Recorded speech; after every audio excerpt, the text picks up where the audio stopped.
Good afternoon. Firstly, I would like to acknowledge that wherever we are living, working and meeting on Aboriginal land. I'm on the land of the Garigal people, Ku-ring-gai country, and I would like to pay my respects to elders past, present and emerging, and extend that to all Aboriginal and Torres Strait Islander people who may be present. Aboriginal sovereignty of the land was never ceded, and the impact of colonisation is ongoing. So I'd like to introduce myself. My name is Matt Brennan. I'm the CEO of the Wilderness Society, and today we're here to introduce the Environmental Award for Children's Literature for 2021. This award was started in 1994 by a group of environmental educators who brought the idea to the Wilderness Society, and together we've been promoting a love of nature and excellence in nature book for kids for over 25 years. Today, we're really thankful to have some amazing judges, and they'll each be announcing one of the categories of the award, and those categories are picture fiction, non-fiction and fiction.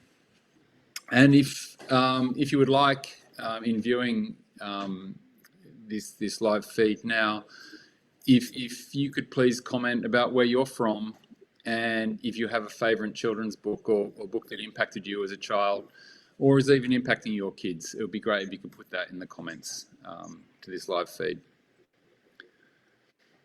So firstly, I'd like to introduce our first judge for today is Gavin Ong Tan.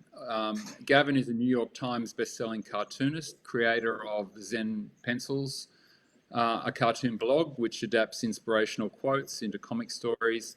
I renewed acquaintance with that last night, and it was a wonderful couple of hours that I spent looking at Gavin's work. Gavin won the fiction category for the 2020 Environment Award for Children's Literature for his book Super Sidekicks 2, Ocean's Revenge. So welcome, Gavin. Thanks, can you Matt. describe what it's meant for you to win the last year's award? Thanks, Matt. It was a big surprise and honour. When I got shortlisted last year, I wasn't even expecting to get shortlisted, let alone to win the award. So that was, something I'm really proud of now.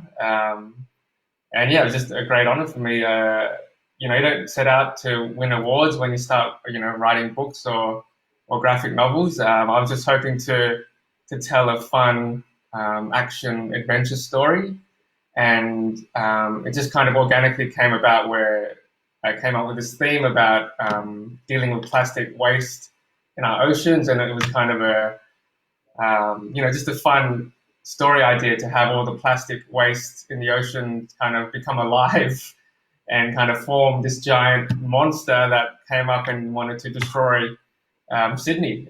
So that was kind of just the impetus for the book.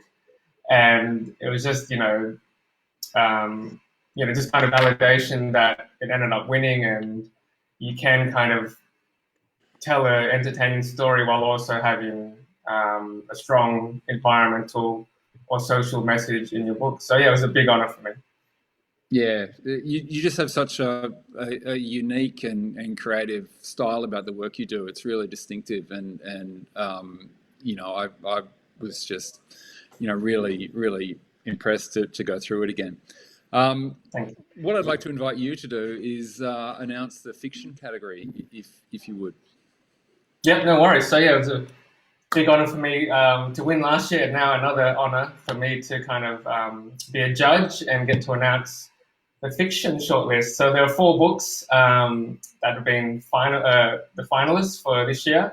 Let's just get started. The first book in the shortlist is Edie's Experiments, How to Be the Best, written by Charlotte Barkler with illustrations by Sandy Flett.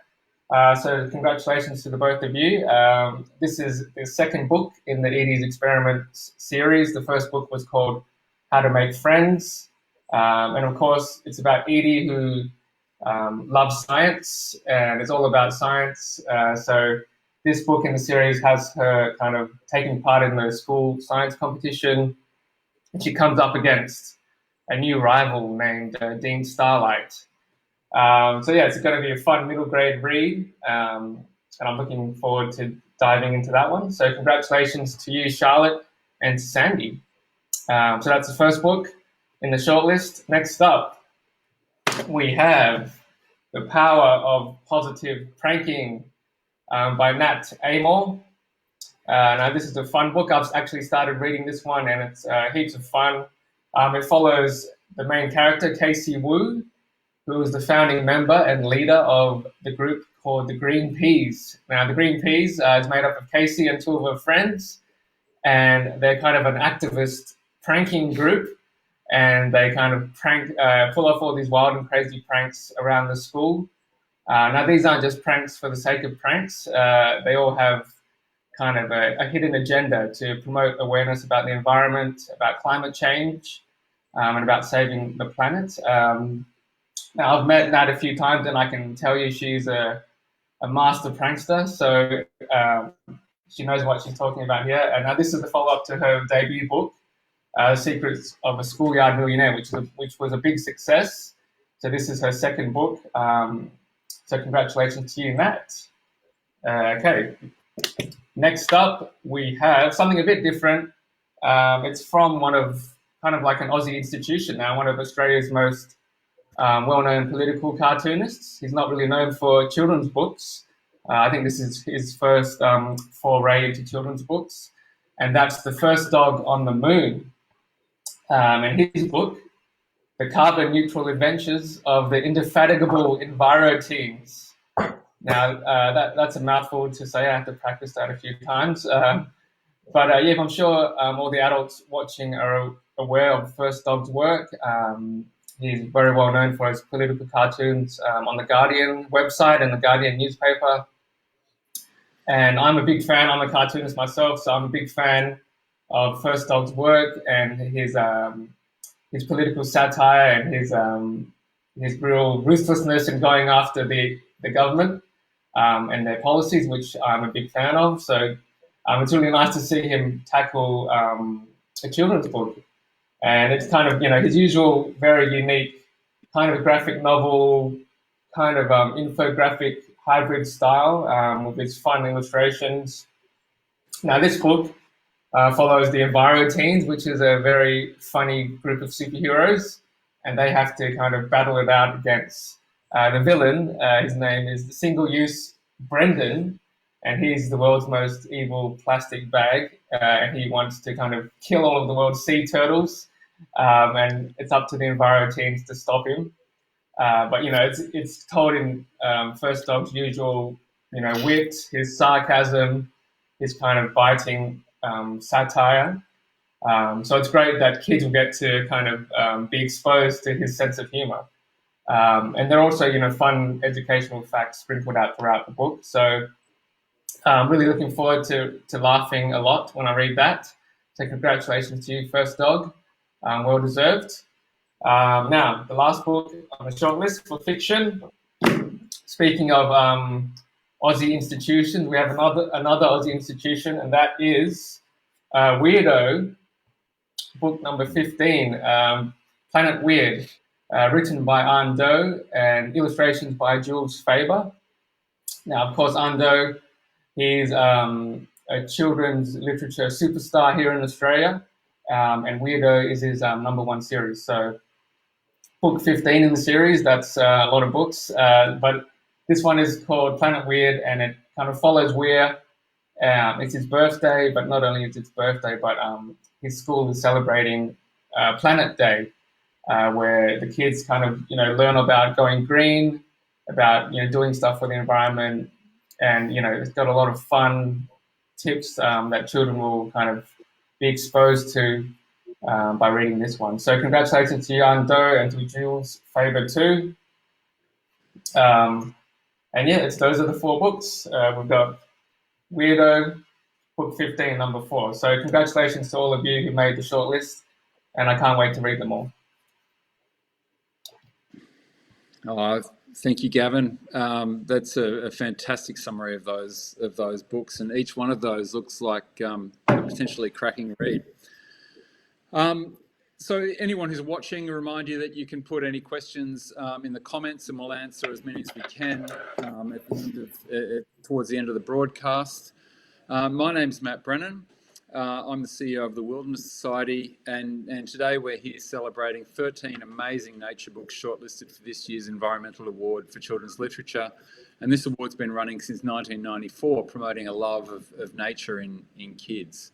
And it's my pleasure now to introduce Matthew and Sadie from Fat Pig Farm. Matthew's farm journey and Sadie's farm journey has been recorded on the SBS television show Gourmet Farmer. I remember when I first took my kids down to Tassie a few years ago, I felt like I was following in the footsteps of that television show. We had a wonderful time doing that. Both Matthew and Sadie are fascinated by the magnificent, complex ecosystem beneath all of our feet, and how healthy soil is connected to the variety of life in every ecosystem we observe above the ground. Matthew and Sadie, can I invite you to talk about why you're excited to be judges this year? Well, I think for us, we get to relive our childhood. You know, whenever our son is now 12 years old, and so some of these books are aimed at someone about his age, and some are aimed at children who are younger. And being able to read beautifully produced books, beautifully illustrated books, amazing stories, making nature not only interesting to kids, but interesting to us grown-ups, and introducing new facts that, at the age of 55 I didn't know before, has been, like it is. It's like really living your childhood, it's like getting to play in the mud all over again, and do the things that, I've never got an excuse. We've never got an excuse to pick up a children's book unless we've got a child with us, except now. And Sadie, for you, why are nature books so important for kids? I think I'm trying to echo what Matthew says. It's the thing that books do is that they give you a window on a world that you may not be a part of. We can all go out and be in nature, whether we live in the city or we live in the country. We can all get outside and be a part of it. But often it's only through books that we can experience parts of the world that we will never get to experience in person. And I think the 4 books that we'll introduce in a moment do that. Each of the books gives you a window into a world that you can only experience through literature, that then may lead you down a path of experiencing nature in a different way. But yeah, books is that really wonderful way to get to experience something new and wonderful. Yeah, well said. Can I invite you both, however you would like to do it, to announce the non-fiction shortlisted books for the award? Yes. Do you want to announce them and I'll talk about them? Sure. Love the name. Ninja Bandicoots and Turbocharged Wombats. That says it all to me. Hazel Flynn's book. That for me, you got me with the cover. But Sadie will tell you what's between the covers. So Ninja Bandicoots and Turbocharged Wombats gives you an insight into a lot of the endangered animals in Australia and what small, very dedicated groups of people are doing to rehabilitate endangered populations. But in amongst all of that very serious work, some really fantastic facts, really. I mean, Ninja Bandicoots comes from the fact that bandicoots, and I did not know this despite the fact that we have lots of bandicoots on the farm, bandicoots can jump.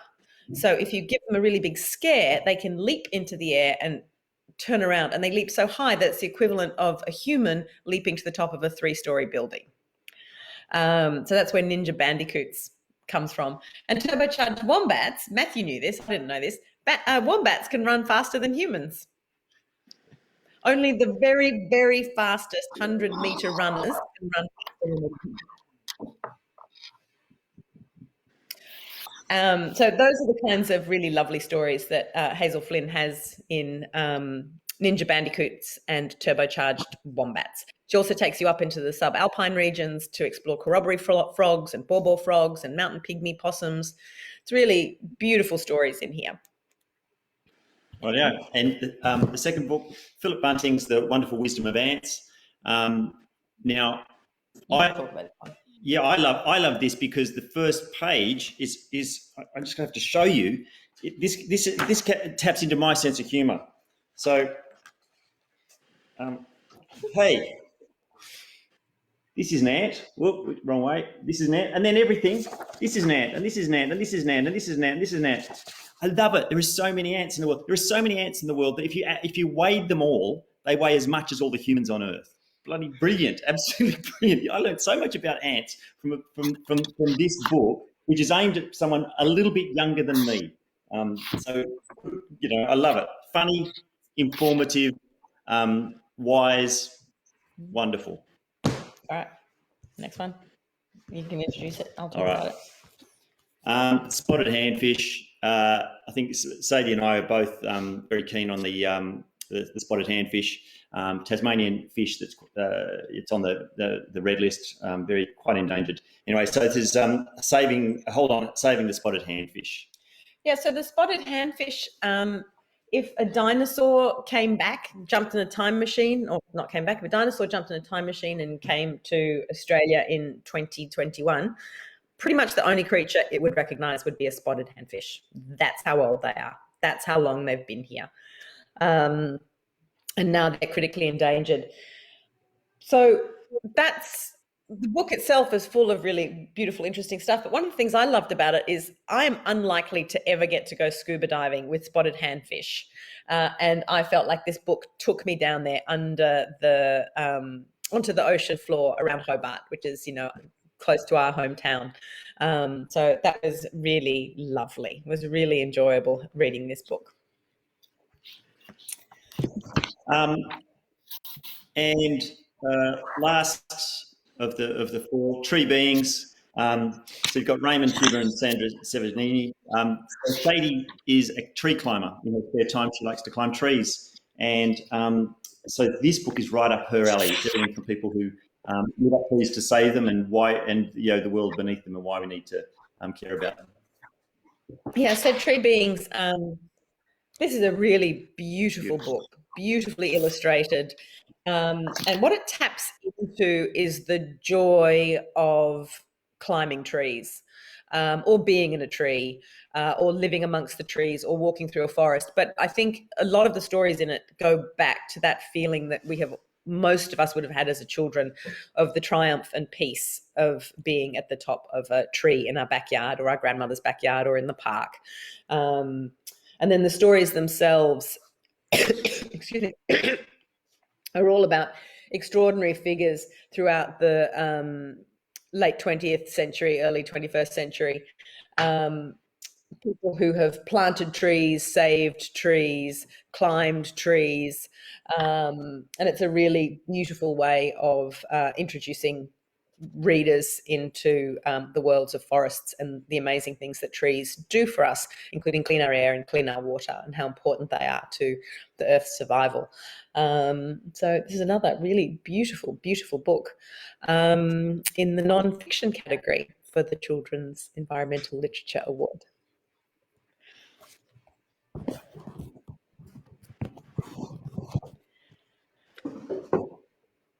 I think that might be coming back to me.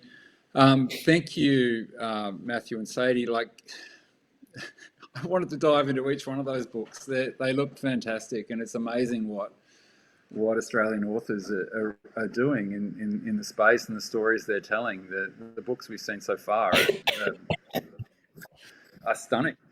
I'd like to mention that if anyone listening purchases any of the shortlisted books from independent bookseller Harry Hartog, and there'll be a link in the comments, Harry Hartog will donate 10% of sales back to the Wilderness Society to protect the places we love, which is a fantastic gesture. Thank you so much, Matthew and Sadie. We'll bring you back in a little bit. Hello everyone, my name's Matthew Brennan. I am the CEO of the Wilderness Society. We're here today celebrating 13 amazing nature books shortlisted for this year's Environment Award for Children's Literature.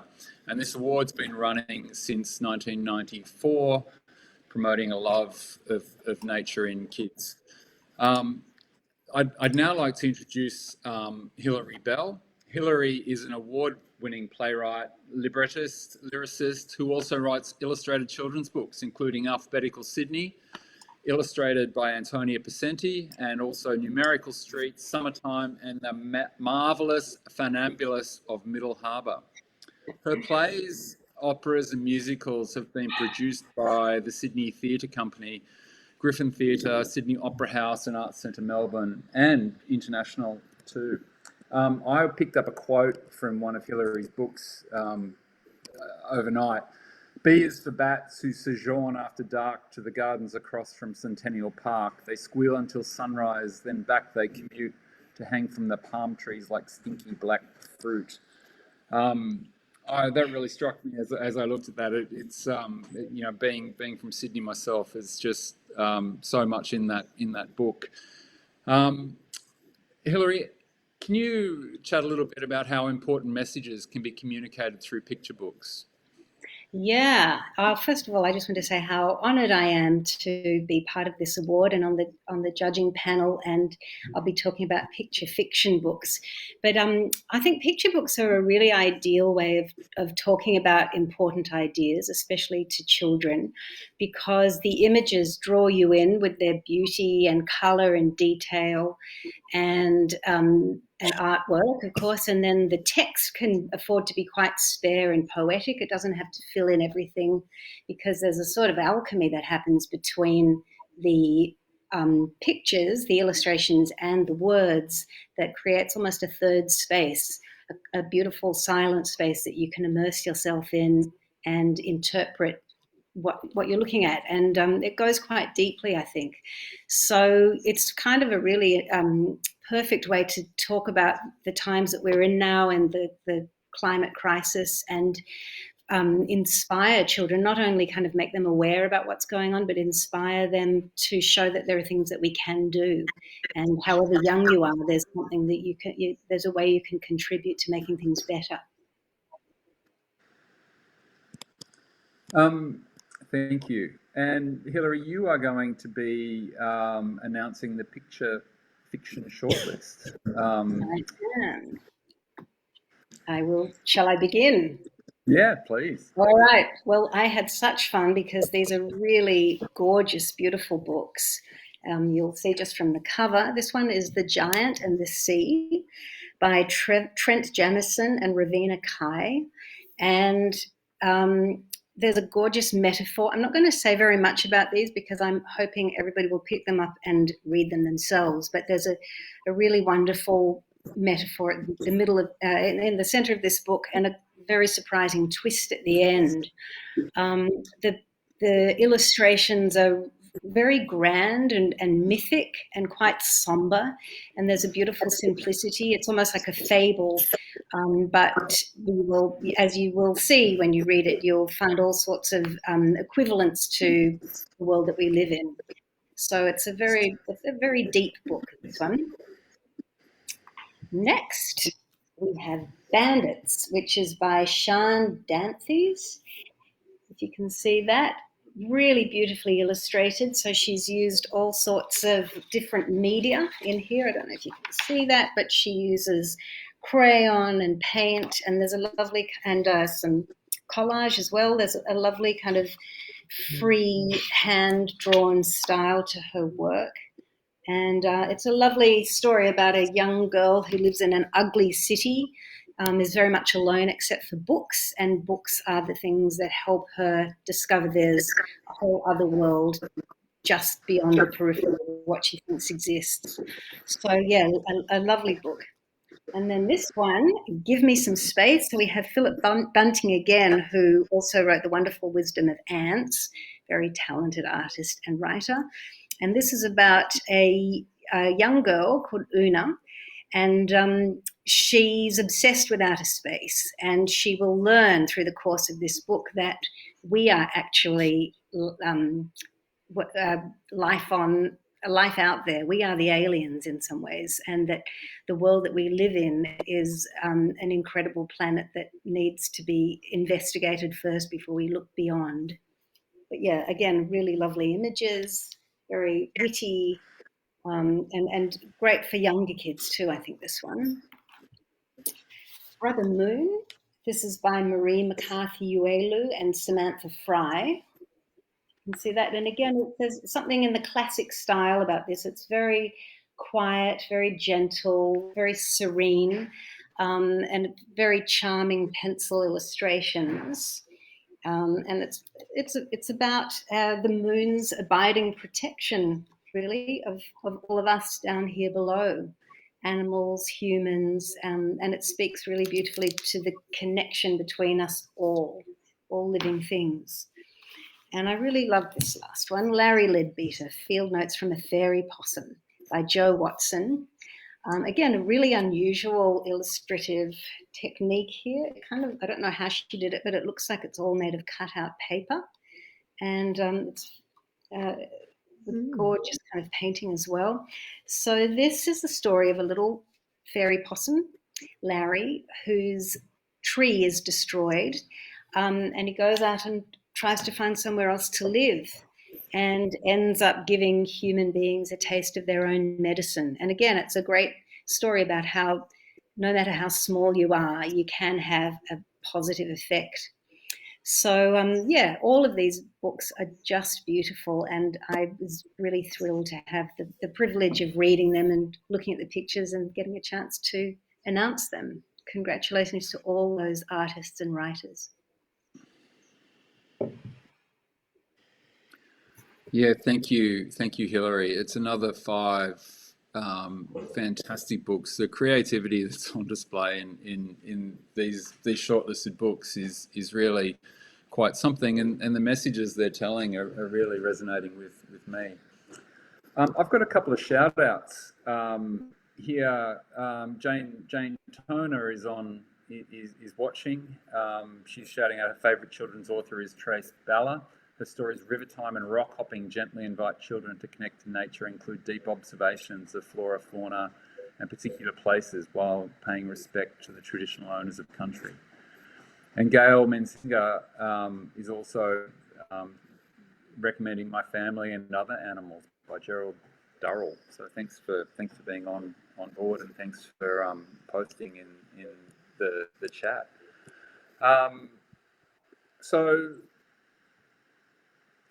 I'm just wondering, do we have any questions coming through from the audience?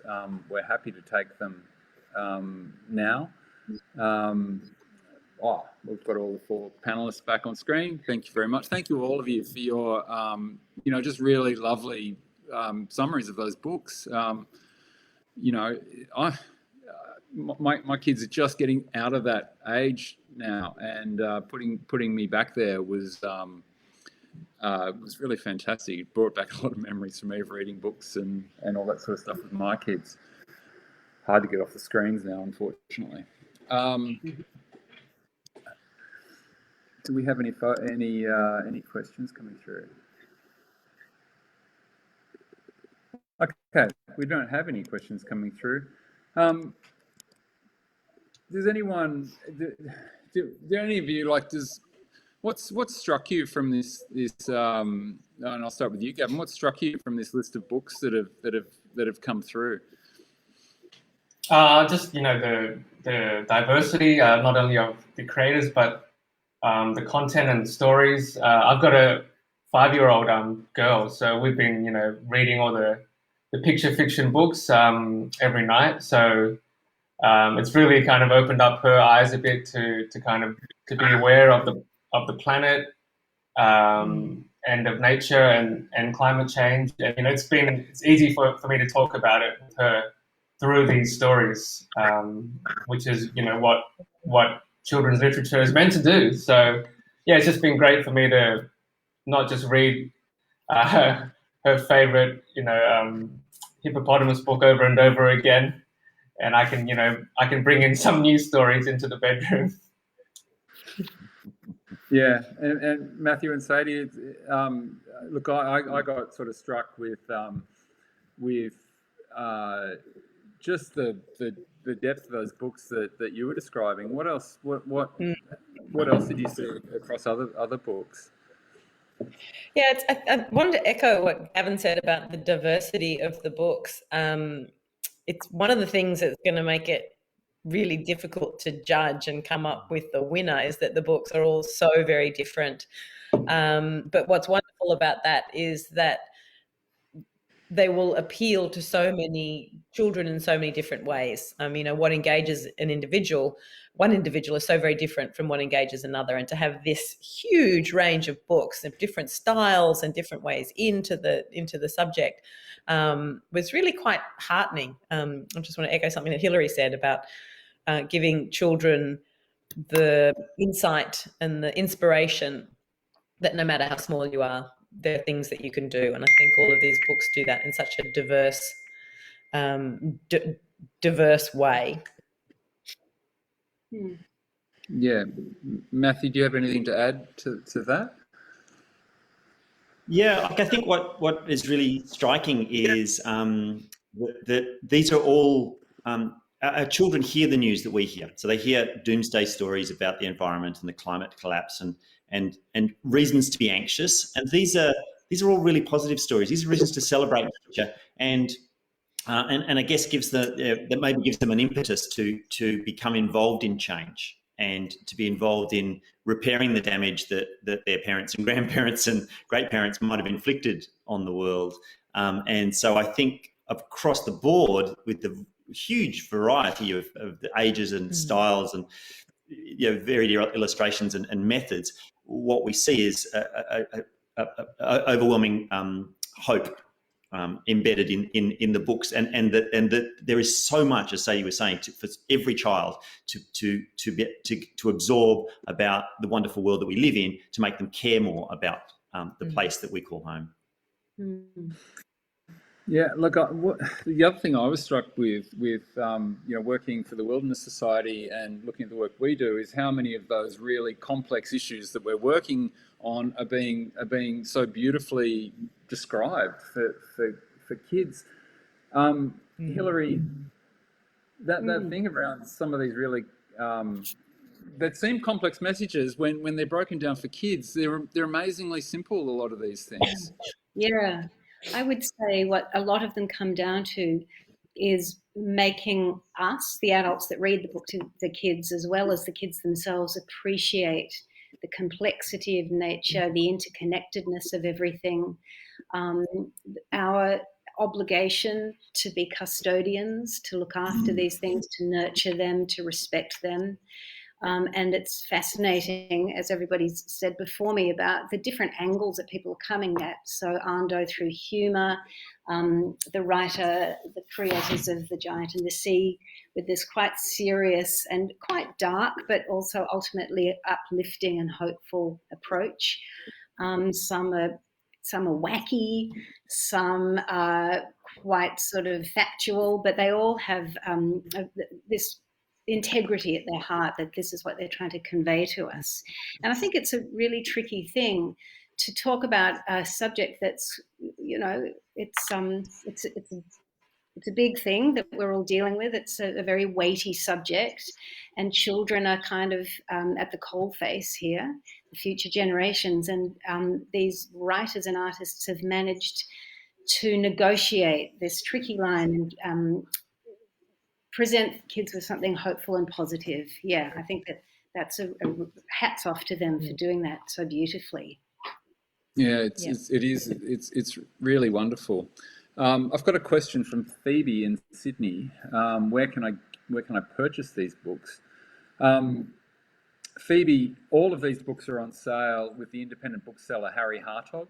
There's a link in the comments. Harry Hartog will also generously be donating 10% of sales back to the Wilderness Society to protect the places we love. I'm going to talk about where this awards process goes now. So the winners will be announced in Nature Book Week in September. And Nature Book Week is from the 6th to the 12th of September. And it's an opportunity to celebrate all nature books. So stay tuned to the Wilderness Society for an action-packed week of book-related events. I'm thinking probably what I'd, and in closing, I'm going to ask you in reverse order this time. What's your favourite children's book, Hilary? Apart from Alphabetical Sydney. Of course, apart from Alphabetical Sydney. Oh, that's a tricky one to ask with all these amazing children's book creators agreeing with me. I don't know if this really counts, but I would say one of the most influential and abiding loves of mine is Snugglepot and Cuddle Pie. I don't think it was necessarily written as a nature book, but it's so Australian. It's so adorable. The pictures are gorgeous. And I think it probably has made generations of Australian kids, look around at our own environment and appreciate it in its beauty and delicacy and specialness. Yeah. Sadie, what's your favourite children's book? Oh, I'm really terrible at these sorts of questions. Whenever anyone goes, so what are your top 10 films? All I can think of is the last one that I read or saw. Last one I saw. And now, because we've all been talking about Alphabetical Sydney, can I just say how much I love Alphabetical Sydney? Thank you. Because we used to read it to my son. Many times. Because both Matthew and I, we spent a lot of time in Sydney, and now we live in Tasmania, and so Alphabetical Sydney was our way of showing our son Sydney. And probably when he was sort of 5, 6, we used to read it to him all the time, and I just loved it. I loved the rhyming, and I loved the illustrations, and I loved the quirky, like, little backstories of Sydney, not the bit that you normally get to see. Thank you. Thank you. And Matthew, your favourite children's book? Yeah, Pooh. Pooh. Winnie the Pooh. Winnie the Pooh. Not the book on, like, was the mole who done a poo on its head? On its head, no. Yeah, I like that one too. No, but Winnie the Pooh, I think Winnie the Pooh because it's okay to be a very little brain, and but you can still explore the 100-acre wood. Be out there in a creative play in nature, and not have to be too clever. I think that really was something that warmed my heart. And I had English parents, so I didn't get Snugglepot and Cuddle Pie. So I only got the English ones, I'm afraid. That always reminds me of the Tao of Pooh, and the idea of Pooh as the block of wood. He's just takes on everything. He's who he is. And Gavin, your favourite? Yeah, that is a tricky one to be put on the spot with. I was always a huge Paul Jennings fan when I was in school. So all the Paul Jennings stuff I devoured. And Graham Bass is another favourite. So Graham Bass, did Dinotopia, I think, and the 11th Hour. And I always borrowed those out from my school library when I was in school, and just his paintings were just so beautiful, and I could just pore over them for hours and hours. So Paul Jennings and Graham Bass, probably my top 2 Aussie children's book illustrators and authors. Yeah, I can never think about who mine is. But I'm not going to put myself on the spot either. I did have a real soft spot when I was reading to the kids about Are We There Yet? I thought that was one of my favourites to read. Alison. Yeah, and still quote that at the kids all the time. So, well, I think probably I'd really just like to thank you all for your time and your and the chat and your generosity at offering to judge the Environmental Award for Children's Literature, which has been going since 1994. Each of you in your own rights, you know, are so interesting and do such wonderful work. I really want to thank you today for participating in this, and we look forward to seeing you again when we come back to Nature Book Week. Yay. All right. Thank you. Thank you. Thank you Thanks so so much. much. Thank you.